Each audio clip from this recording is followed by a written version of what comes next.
Welcome to another story time with Rico. My name is Myrhanda, and this is my friend Rico.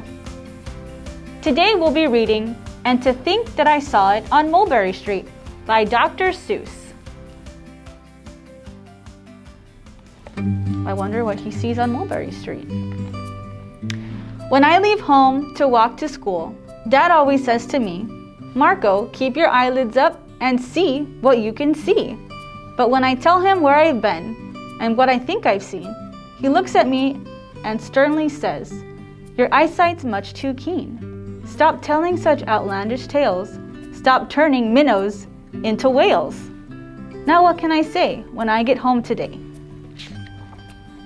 All the long way to school and all the way back, I've looked and I've kept careful track. But all I've noticed, except my own feet, was a horse and a wagon on Mulberry Street.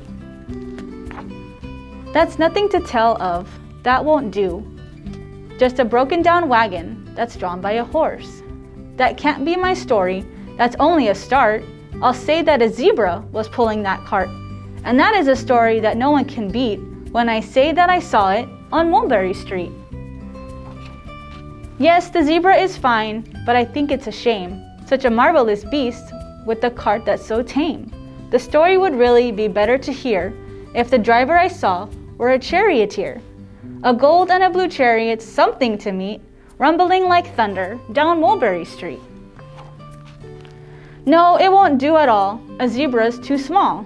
A reindeer is better. He's fast and he's fleet, and he'd look mighty smart on old Mulberry Street. Hold on a minute, there's something wrong. A reindeer hates the way it feels to pull a thing that runs on wheels. He'd be much happier instead if he could pull a fancy sled. A reindeer and sleigh. Say, anyone can think of that, Jack or Fred or Joe or Nat. Say, even Jane could think of that.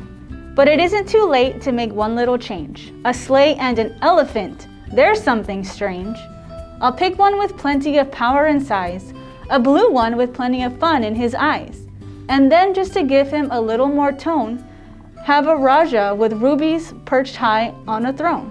Say, that makes a story that no one can beat when I say that I saw it on Mulberry Street.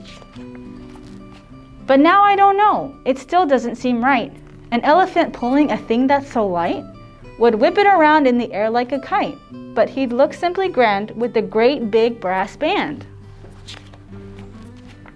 A band that's so good should have someone to hear it, but it's going so fast that it's hard to keep near it. I'll put on a trailer, I know they won't mind if a man sits and listens while hitched on behind. But now is it fair? Is it fair what I've done? I bet those wagons weigh more than a ton. That's really too heavy, a load for one beast. I'll give him some helpers, he needs two at least. But now what worries me is this, Mulberry Street runs into bliss. Unless there's something I can fix up, there'll be an awful traffic mix-up. It takes police to do the trick, to guide them through where traffic is thick. It takes police to do the trick.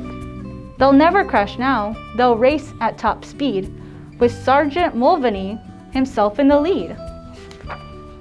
The mayor is there and he thinks it is grand, and he raises his hat as they dash by the stand.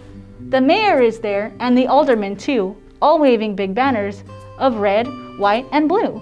And that is a story that no one can beat when I say I saw it on Mulberry Street.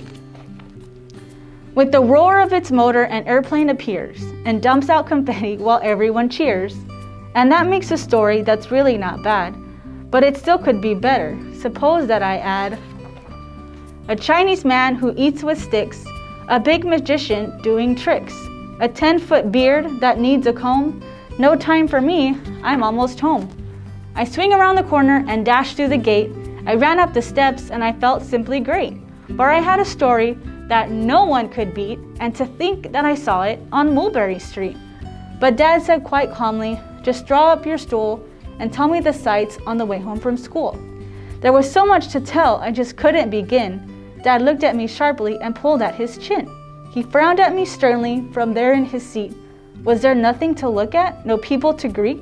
Did nothing excite you or make your heart beat? Nothing, I said, growing red as a beet, but a plain horse and a wagon on Mulberry Street.